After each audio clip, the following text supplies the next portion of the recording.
suatu pertanian ataupun peternakan ya teman-teman. Nah, current inventory berarti dia ada persediaan di dalam pertanian dan peternakan. Oke, aman ya?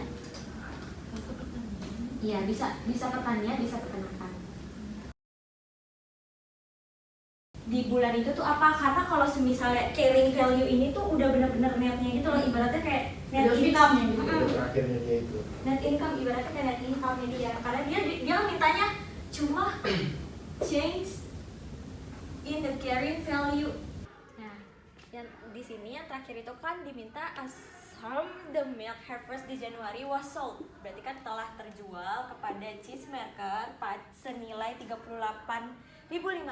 Jadi jurnalnya tuh apa? Jurnalnya itu ada cash di debit, terus di kreditnya itu ada sales revenue di mana 38.500. Nah, COGS-nya ini hasil dari persediaan yang tersisa atau yang ada di bulan tersebut. Jadi ini ditulis sebesar 36.000 dan inventory 36.000 karena dia dijual keseluruhan yang ada di persediaan ini. Maksud dari interest rate di sini itu biasanya tuh ada dibagi dua, yaitu ada pinjaman khusus. Misalnya pinjaman khususnya itu untuk membayar sesuatu kayak lebih spesifik gitu loh, kayak misalnya melakukan pinjaman tapi untuk membeli kendaraan sebesar segini gitu. Itu kalau untuk pinjaman khusus.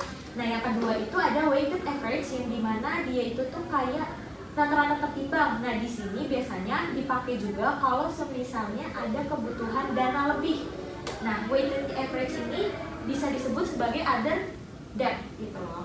Nah, sabar dong. Oke, aku ulang ya. Interest rate itu kan kayak jangka bunga. Rate itu kan lebih ke jangka bunganya gitu kan. Nanti dulu kita bahas interest rate. Nah, di interest rate itu ada dua, pinjaman khusus sama weighted average yang dimana rata-rata tertimbang.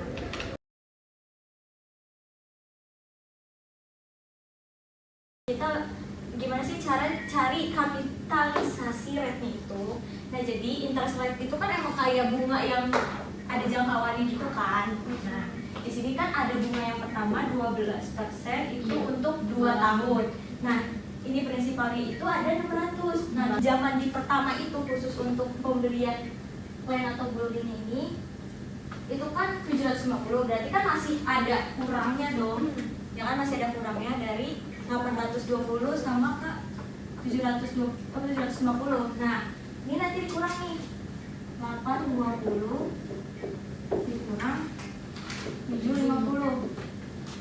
Nah, nanti hasilnya dari sini berapa? 10. Hasilnya ini ditaruh di sini bawahnya karena kita kurang nih 70.000. Actual interest. Nah, seperti yang tadi sudah dijelaskan di awal, kita kan sudah mencari avoidable interestnya itu yaitu 120 228. Nah, kita bikin catatan di sebelah sini. Dan actual interestnya kita masukin bikin catatan di sini. Selanjutnya, shall I record the following journal entries, yang dimana dia di sini kan minta jurnalnya. Jadi kita berpatokan akan apa pembayaran yang sudah dia lakukan di awal. Jadi jurnal Januari pertama, land 100, building 110. 110 ini hasil dari 210 dikurang 100. Nah, cashnya itu 210. Lanjut pada Maret tanggal 1, building dengan cash sebesar 300.000. Selanjutnya di Mei ada building dan cash sebesar 540. Dan yang terakhir itu ada Desember, building dengan cash juga jurnalnya dengan senilai 450.000. Nah, ini ada tambahan teman-teman karena tadi kan kita sudah mencari avoidable interest dan juga actual interestnya. Maka building capital interestnya itu jadi 120.228.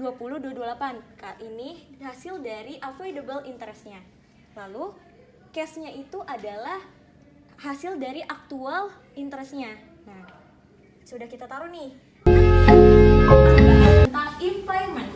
Nah, impairment itu adalah suatu nilai aset yang dimana itu penurunan aset karena terjadinya adanya nilai aset tersebut tuh karena kurang maksimal atau memang udah tergantikan oleh yang lebih baru. Itu tentang impairment loss. Nah, rumus impairment loss sendiri itu adalah carrying amount dikurang recoverable amount. Nih, kalau semisalnya, kan ini kan rumusnya memang udah seperti ini kan. Kalau semisalnya carrying amount-nya lebih besar daripada recoverable, berarti kan emang gak make sense dong, dan gak bisa ditulis impairment loss itu minus, ya kan? Berarti kalau semisalnya kayak gini, dia itu ditulis sebagai no impairment. Jadi udah nggak ada jurnal, jadi dia stop di sini. Kenapa kayak gitu? Nah, kenapa di sini recoverable-nya ditulis 205? Karena di sini seperti yang kita tahu, high of recoverable itu amount itu hasil dari fair value sama value in use. Jadi kalau semisalnya value in use-nya lebih besar daripada fair value less cost to sell, maka ya pokoknya di bagian kotak 2 ini untuk nulis di recoverable itu lihat mana nomor yang paling besar gitu loh. Tapi kalau misalnya yang paling besarnya itu adalah value in use-nya itu, maka tidak akan terjadi pencatatan di impairment loss-nya. Tapi kalau misalnya fair value less cost to sell-nya lebih besar daripada value in use, maka akan terjadi pencatatan impairment loss. Seperti itu. Wait, kita compare.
Sama aja nih jawabannya, maka carrying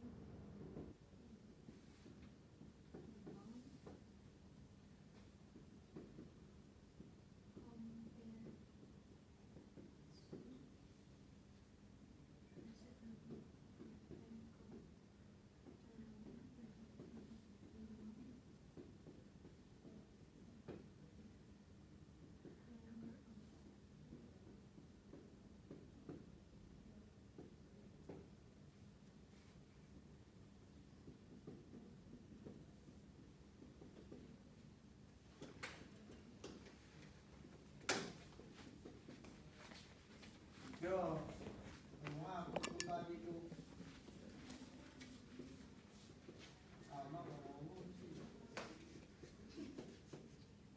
Oke, di sini kan soalnya let's has pattern how to extract oil from the cell truck carrying value 5 juta at the end 2018, value in use itu 2 juta. Yang diminta dia pertama calculate the impairment loss based on value in use. Di sini carrying amount-nya sudah diketahui.